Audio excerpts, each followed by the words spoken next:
Africa में जैसे दुनिया के बाकी हिस्सों में रूस को काफी हद तक हार का सामना करना पड़ा है।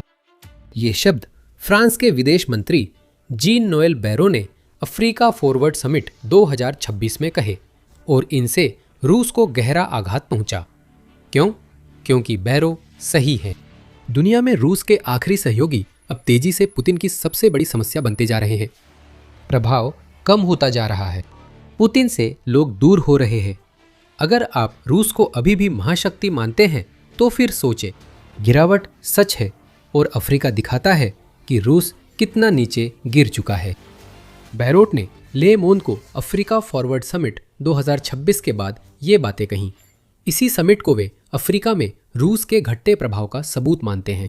इसका सह आयोजन फ्रांस और केन्या ने केन्या की राजधानी नैरोबी में किया था और ये 11 मई से 12 मई तक 2 दिन चला। करीब 30 राष्ट्राध्यक्ष और सरकारी नेता और हजारों बिजनेस लीडर्स समिट में शामिल हुए और अंततः इस समिट के परिणाम स्वरूप फ्रांस ने विभिन्न परियोजनाओं में निवेश के लिए चौंका देने वाली 14 अरब यूरो यानी लगभग 16.2 अरब डॉलर की प्रतिबद्धता जताई। यह निवेश अफ्रीका के प्रति फ्रांस के दृष्टिकोण और पुतिन द्वारा रूस के प्रभाव को बढ़ाने की कोशिशों के बीच एक महत्वपूर्ण अंतर को उजागर करता है, लेकिन हम इस पर बाद में लौटेंगे।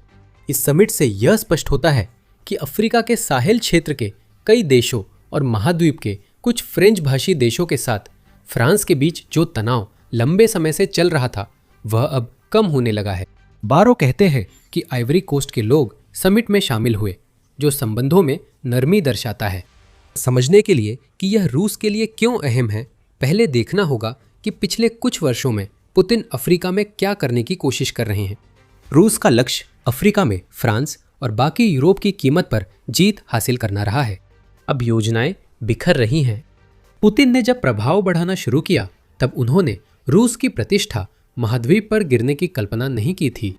यह अभियान अफ्रीका के साहेल क्षेत्र में शुरू हुआ था, जो महाद्वीप के पश्चिमी और उत्तर मध्य हिस्सों का अधिकांश भाग कवर करता है और मोटे तौर पर सेनेगल से सूडान तक फैला हुआ है। रूस ने उस क्षेत्र में उस समय प्रवेश किया जब पुतिन रूस को फिर से वैश्विक ताकत के रूप में स्थापित करने के अपने बड़े प्रयासों में लगे हुए थे, जैसा कि सोवियत संघ के स्वर्णिम दिनों में था। 2014 और 2019 के बीच हमने उन प्रयासों को तेजी से बढ़ते हुए देखा। क्रीमिया के अवैध विलय से पुतिन ने दावा किया कि वह रूसी क्षेत्र को मातृभूमि में ला रहे हैं।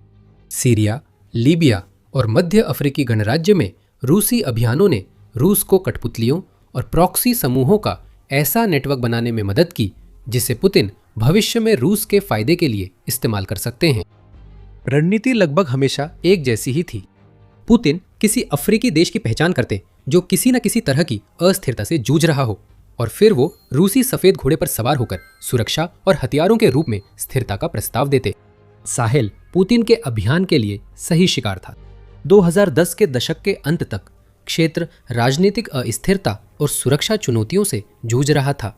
कई साहेल देशों में भ्रष्टाचार व्यापक था और हिंसा बढ़ रही थी।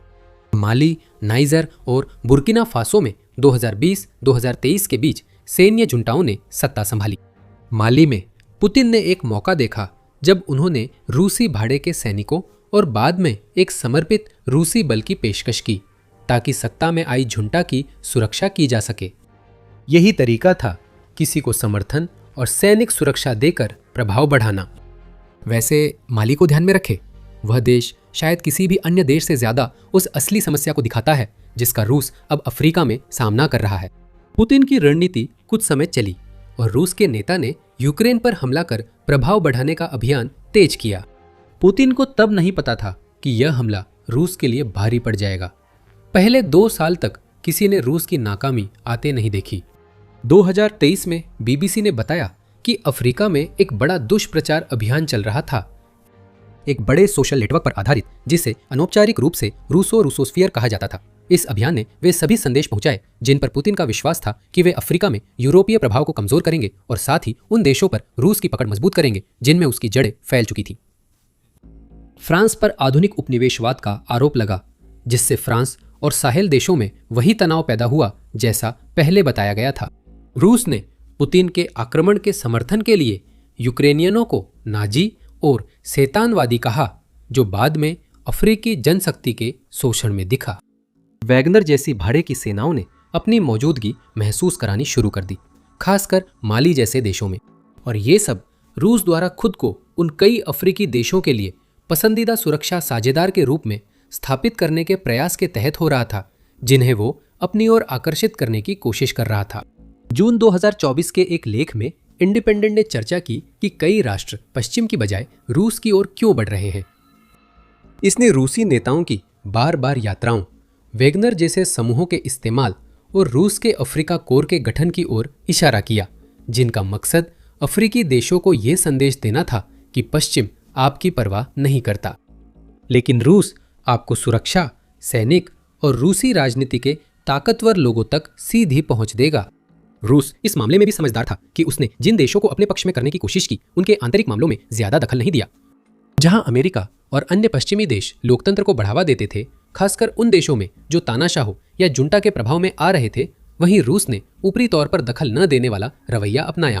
रूस अब भी इन देशों को प्रभावित कर रहा था, लेकिन ये सब पर्दे के पीछे हो रहा था। जनता को दिखाया जाता था कि रूस सिर्फ अफ्रीकी देशों का समर्थन कर रहा है जो तेल, खनिज और संसाधनों से भरपूर है और उन्हें उनकी पसंद का रास्ता चुनने दे रहा है। पुतिन को उदार नेता बताया गया। पश्चिम बदलाव थोपना चाहता था। रूस के साथ रहो, सुरक्षा और आत्मशासन की गारंटी मिलेगी। संदेश सही था, लेकिन पुतिन ने जिस समस्या की कल्पना नहीं की, वही आज रूस की असफलता का कारण है। सुरक्षा वादा तब बेकार है जब उसे निभा ना सको, और यही कई अन्य कारणों के साथ रूस के आखिरी कुछ सहयोगियों को पुतिन से मुंह मोड़ने के लिए मजबूर कर रहा है। ये रूस के प्रभाव के लिए सब कुछ बदल लेता है। लेकिन इससे पहले कि हम और गहराई में जाएं, यही वजह है कि हम द मिलिट्री शो बनाते हैं, ताकि समझा सकें कि असली ताकत कैसे चलती है। अगर आप यहाँ नए हैं तो सब्सक्राइब करें ताकि आप आगे आने वाली चीजें मिस ना करें। पुतिन ने अफ्रीका में रूस का प्रभाव बढ़ाने में सालों लगाए, लेकिन अब वो कई कारणों से बिखर रहा है। पहला है अफ्रीकी महाद्वीप में निवेश। लो मोंड को दिए इंटरव्यू में बैरोट ने कहा कि पुतिन की योजना की सबसे बड़ी कमजोरी ये है कि रूस असली प्रभाव के लिए जरूरी खर्च नहीं करता। हम अक्सर सतही मुद्दों पर ध्यान देते हैं, लेकिन बैरोट ने कहा हकीकत साफ है।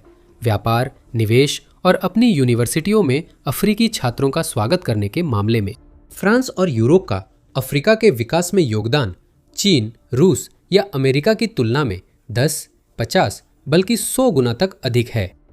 यूरोपीय काउंसिल ऑन फॉरेन रिलेशंस ने अक्टूबर 2024 के एक लेख में इस बयान का समर्थन किया। ये बताया गया कि 2023 तक के 10 वर्षों में अफ्रीकी देशों के साथ रूस का व्यापार दोगुना होकर 24.6 अरब डॉलर पहुंच गया।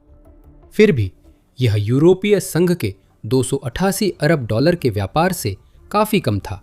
व्यापार में चीन, भारत और तुर्की रूस से अब भी आगे हैं। तब अफ्रीका में रूसी प्रत्यक्ष विदेशी निवेश कुल का केवल 1% था, और ये उस स्तर पर निवेश नहीं कर पाया जिसकी जरूरत थी उन परियोजनाओं को फंड करने के लिए जो असली बदलाव ला सके, जैसे कि बड़े बुनियादी ढांचे का विकास या खनन परियोजनाओं की शुरुआत, जिससे अफ्रीकी देश अपनी संसाधन समृद्ध भूमि से लाभ उठा सके। वित्तीय समस्याएं धीरे धीरे बढ़ रही थी, लेकिन रूस के सुरक्षा वादों ने सभी दरारें छुपा दी थीं।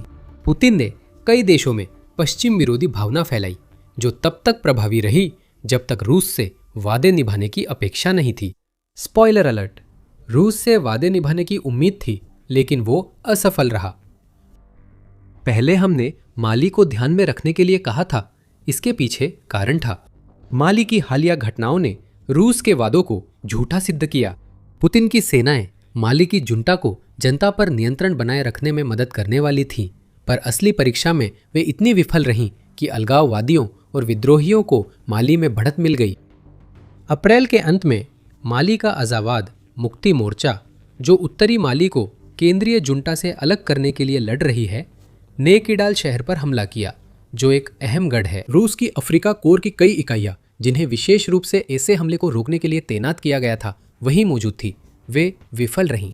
अफ्रीका कोर किडाल में फंस गई थी और बाद में वापसी के लिए बातचीत हुई। द हिल के अनुसार यह वापसी उत्तरी माली के अधिकांश हिस्से तक फैल गई, जो उस क्षेत्र का लगभग आधा हिस्सा है जिसे अफ्रीका कोर को सुरक्षित करना था। ये रूस के संरक्षकों के लिए बेहद अपमानजनक होता हालात तब बिगड़े जब किदाल से रूसी काफिले के जल्द बाहर निकलने का वीडियो आया, जिससे रूस की नाकामी सामने आ गई।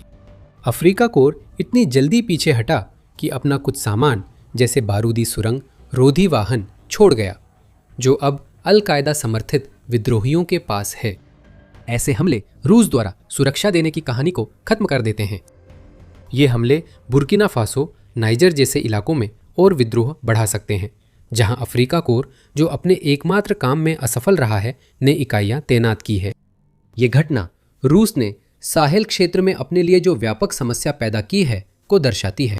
फॉरेन अफेयर्स के 25 मार्च के लेख के अनुसार रूसी शक्ति और प्रभाव अभियान से मिली उपलब्धियों को असली सफलता में न बदल पाने के कारण साहेल में पुतिन कमजोर पड़ गए हैं। रूस ने साहेल क्षेत्र के देशों के बीच कोई सहयोग नहीं बढ़ाया है, जिसका मतलब है कि उसने उन स्थिरता समस्याओं को हल करने के लिए व्यावहारिक रूप से कुछ भी नहीं किया है, जिनके समाधान में मदद करने का उसने दावा किया था। अगर कुछ हुआ है तो रूस ने अफ्रीका में और ज्यादा विभाजन पैदा किया है। जब नाइजर, बुर्किना फासो और माली ने पश्चिम अफ्रीकी राज्यों के आर्थिक समुदाय से अलग होकर क्षेत्र में एक नया आर्थिक समूह साहेल राज्यों का गठबंधन बनाया, तो क्रेमलिन ने इसका जश्न मनाया। जैसा पहले बताया, जश्न असली आर्थिक मदद नहीं देता। इन देशों को रूस से पैसे, संसाधन चाहिए, लेकिन सिर्फ शुभकामनाएं और प्रार्थनाएं मिलती है। और जैसे जैसे अन्य खिलाड़ी साहेल क्षेत्र और पूरे अफ्रीका में प्रवेश कर रहे हैं, रूस भी देख रहा है कि उसका प्रभाव कम होता जा रहा है। यूरोप, खासकर फ्रांस, पहले से प्रभावी है और अब फिर से संबंध मजबूत कर रहा है। चीन, तुर्की और संयुक्त अरब अमीरात भी संबंध बना रहे हैं, जिससे पुतिन की अफ्रीकी देशों में रूस की शक्ति बढ़ाने की कोशिशें कमजोर हो रही हैं। अफ्रीका में पुतिन के लिए सब कुछ बिखर रहा है, क्योंकि क्रेमलिन का सैन्य तरीका फ्रांस और यूरोप के आर्थिक मॉडल से हार रहा है। बैरोले मोन्से कहते हैं, सुरक्षा छोड़ दे तो अफ्रीका के विकास में रूस का योगदान शून्य है। फ्रांस का अफ्रीका से व्यापार रूस से 3 गुना और निवेश 8 से 10 गुना ज्यादा है। फ्रांसीसी विश्वविद्यालयों में अफ्रीकी छात्रों की संख्या 8 गुना अधिक है। आंकड़े यही बताते हैं। 15 मई को लॉन्सिंग इंस्टीट्यूट के लेख में यूक्रेन युद्ध को पुतिन के प्रभाव में भारी कमी का कारण बताया गया है। यह बात काफी मायने रखती है। यूक्रेन में रूस की पूरी रणनीति यही थी कि वह वहां धावा बोलकर रूस की सैन्य ताकत साबित करे और उस देश पर कब्जा करे जिसे क्रेमलिन कमजोर मानता था। 4 साल बाद भी रूस यूक्रेन के सिर्फ 20% हिस्से पर ही कब्जा कर सका है और पूरे देश पर कब्जे के लिए उसे शायद और सालों तक लड़ना पड़ेगा। रूस के दसियों हजार सैन्य उपकरण नष्ट हुए और करीब 13.5 लाख सैनिक मारे गए हैं। ये संख्या बढ़ रही है। इसका मतलब रूस के पास अब इतने आर्थिक या सैन्य संसाधन नहीं है कि वह अफ्रीकी सहयोगियों को कुछ ही साल पहले जिस तरह के समर्थन का वादा किया था वैसा समर्थन दे सके। रूस अब सिर्फ अफ्रीकी सोना हीरा पाने के लिए भाड़े के सैनिक भेज रहा है, और माली में जो हुआ उसने साबित कर दिया कि वे भाड़े के सैनिक अपने काम में बिल्कुल भी सक्षम नहीं हैं। खदानों का जिक्र हमें एक और वजह की ओर ले जाता है कि रूस अब अफ्रीका में भी उतना ही बुरी तरह हार रहा है जितना वह यूक्रेन में हार रहा है। रूस की रणनीति अफ्रीकी देशों की मदद पर आधारित नहीं थी ताकि वे अपने संसाधनों से समृद्ध हों। पुतिन शोषण करना चाहते थे, सतही सुरक्षा देना चाहते थे जिसे कभी परखा ही न जाए, ताकि वे रूसी प्रभाव फैला सके और अफ्रीका से वही हासिल कर सके जो वे सच में चाहते हैं, संसाधन, चाहे वे भौतिक हों या मानव संसाधन। शोषण शुरू से था, रूस इसे प्रचार से छुपा लेता था। 2010 के दशक में पुतिन ने अफ्रीका में रूसी पहुंच बढ़ाई तो वो भी शोषणकारी था। पुतिन कमजोर शासन और राजनीतिक अस्थिरता का फायदा उठाकर रूसी प्रभाव अफ्रीकी देशों में बढ़ा रहे थे। यह एक सस्ती और त्वरित चाल थी जो रूस के बहुत से कामों और दावों की तरह जांच परख पर खरी नहीं उतरी। अब और जैसा कि बैरो बताते हैं, रूस जो कुछ भी दे सकता है वह केवल शोषण है, बदले में सुरक्षा सेवाएं देता है जो परीक्षा में असफल हो जाती हैं। मैं देखता हूं कि व्लादिमीर पुतिन का रूस सिर्फ सुरक्षा देकर अफ्रीका के संसाधनों का शोषण करता है। हाल ही में माली, वेनेजुएला, ईरान और सीरिया जैसे देशों में रूस को काफी हद तक हार का सामना करना पड़ा है, बैरो ने ले मोंड को बताया। फिर से उनकी बात में दम है। सिर्फ अफ्रीका कोर की विफलता ही नहीं है जो उन अफ्रीकी सहयोगियों का ध्यान आकर्षित करेगी जिन्हें पुतिन ने सुरक्षा के वादों के साथ अपनी ओर खींचा है। सहयोगी देख चुके हैं कि सीरिया में बशर अल असद की सरकार को तेजी से गिरा दिया गया, जबकि रूस ने वर्षों समर्थन किया था। वे देखेंगे कि ईरान में क्या हुआ, जहां ऑपरेशन एपिक फ्यूरी के पहले 24 घंटों में सर्वोच्च नेता अली खामेनेई मारे गए क्योंकि रूसी हवाई रक्षा उन्हें बचाने में नाकाम रही। वेनेजुएला में पूर्व तानाशाह निकोलस मादुरो को अमेरिका ने ऐसे ऑपरेशन में पकड़ा जिससे रूस के भेजे सैन्य उपकरण बेकार हो गए। बार बार यही पैटर्न सामने आता है। रूस सुरक्षा देने का वादा करता है, फिर वह सुरक्षा देने में असफल रहता है।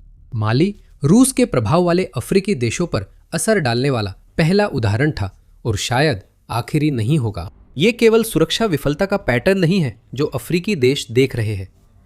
रूस की ओर से जो शोषण हो रहा है वह इन देशों को दिखा रहा है कि पुतिन के साथ किया गया कोई भी समझौता असल में सिर्फ रूस को ही फायदा पहुंचाता है और अफ्रीका को नुकसान भी पहुंचा सकता है। यूक्रेन युद्ध शुरू होने से फरवरी 2024 तक रूस ने अफ्रीका से $2.5 अरब का सोना निकाला, जो शायद युद्ध फंडिंग में लगा। वैगनर ग्रुप, जो अब अफ्रीका कोर बन गया है, इस सोने की निकासी में मुख्य भूमिका में था। माली में रूस यूरेनियम और लिथियम हथियाना चाहता है। अफ्रीका के अन्य हिस्सों में रूस झूठी जानकारी और धोखे से भरे भर्ती अभियान चला रहा है ताकि अफ्रीकी युवाओं को रूसी सेना में भर्ती होने और यूक्रेन में लड़ने के लिए राजी किया जा सके। कई पुरुषों को नहीं पता कि वे किस लिए साइन कर रहे हैं। उन्हें गैर लड़ाकू ड्यूटी, जल्दी वीजा और रूस में नई जिंदगी का वादा मिलता है, लेकिन असल में उनके साथ यह होता है कि उन्हें मोर्चे पर भेज दिया जाता है जहां वे पुतिन की जंग के लिए सिर्फ तोप का चारा बनकर रह जाते हैं। फरवरी में यूक्रेन ने कहा कि उसके आंकड़ों से पता चला कि अफ्रीकी देशों के 1780 से ज्यादा नागरिक रूस के लिए लड़ रहे हैं। पुतिन और उनके साथी इन सब बातों से साफ इनकार करते हैं। जाहिर है, शोषण जो हमेशा पुतिन के दिमाग में था अब अफ्रीका के लोगों तक भी पहुंच गया है, और शायद यही किसी भी और चीज से ज्यादा उस तरह की प्रतिक्रिया पैदा कर रहा है जो एक ऐसे ताश के महल को गिरा सकती है जिसमें पहले से ही आधी गड्डी गायब थी। अमेरिकन फॉरेन पॉलिसी काउंसिल के मुताबिक अफ्रीकी नेता अब रूस के खिलाफ बोल रहे हैं। नाइजीरिया विदेश मंत्रालय ने नागरिकों को विदेशी सेना में भर्ती से चेतावनी दी है। दक्षिण अफ्रीका में अधिकारियों को यूक्रेन के डोनबास में रूसी भाड़े के सैनिकों के बीच फंसे नागरिकों के घबराए फोन कॉल्स मिले हैं। अब एक नया पैटर्न सामने आया है। रूस अफ्रीका से हर वो चीज चुरा रहा है जो वह अभी तक चुरा सकता है जब तक उसके पास मौका है। अगर पुतिन और उनके क्रेमलिन साथी अपने साझेदारों को इस शोषण के बदले वह सुरक्षा और संरक्षण दे पाते जिसका उन्होंने वादा किया था, तो शायद लोगों का ध्यान भटक जाता और रूस की इन हरकतों को नज़रअंदाज किया जा सकता था। लेकिन ऐसा हो नहीं रहा है। रूस की तरफ से कोई असली सुरक्षा नहीं मिल रही है। पैसे भी लगभग नहीं के बराबर है, खासकर जब तुलना की जाए कि यूरोप और चीन अफ्रीका में कितना निवेश करते हैं। अब जो कुछ भी बचा है वो सिर्फ शोषण है। रूस के नए सहयोगी अब सच समझकर अपना रुख बदल रहे हैं। सुरक्षा का भ्रम टूटा है और पुतिन उजागर हो गए हैं। अब हम उस महाद्वीप पर रूस के प्रभाव का पतन देख रहे हैं जिसे पुतिन अमूल्य मानते हैं। जो कुछ हुआ है उसे देखने के बाद अब कोई अफ्रीकी देश रूस के साथ क्यों काम करना चाहेगा? यही बैरो का कहना है, क्योंकि रूस जो कुछ भी हासिल कर पाया है वह सिर्फ इतना है कि यूरोप के लिए अफ्रीका में एक प्रमुख भू राजनीतिक खिलाड़ी बनने का रास्ता फिर से खोल दिया है। हमने माली की घटना का जिक्र किया और यह क्यों रूस के भाग्य और अफ्रीका में उसके प्रभाव अभियान के लिए इतना महत्वपूर्ण है, इस पर चर्चा की। अगर आप उस घटना के बारे में और जानना चाहते हैं और यह रूस के लिए वास्तव में क्या मायने रखती है तो हमारा वीडियो देखें। और अगर आपको यह वीडियो दिलचस्प लगा तो ज़रूर मिलिट्री शो को सब्सक्राइब करें, जहां हम बताते हैं कि असल में ताकत कैसे काम करती है। साथ ही उन सभी घटनाओं को भी कवर करते हैं जो यह साबित करती है कि पुतिन और उनके साथी उतने ताकतवर नहीं हैं जितना वे आपको विश्वास दिलाना चाहते हैं। और हमेशा की तरह देखने के लिए धन्यवाद।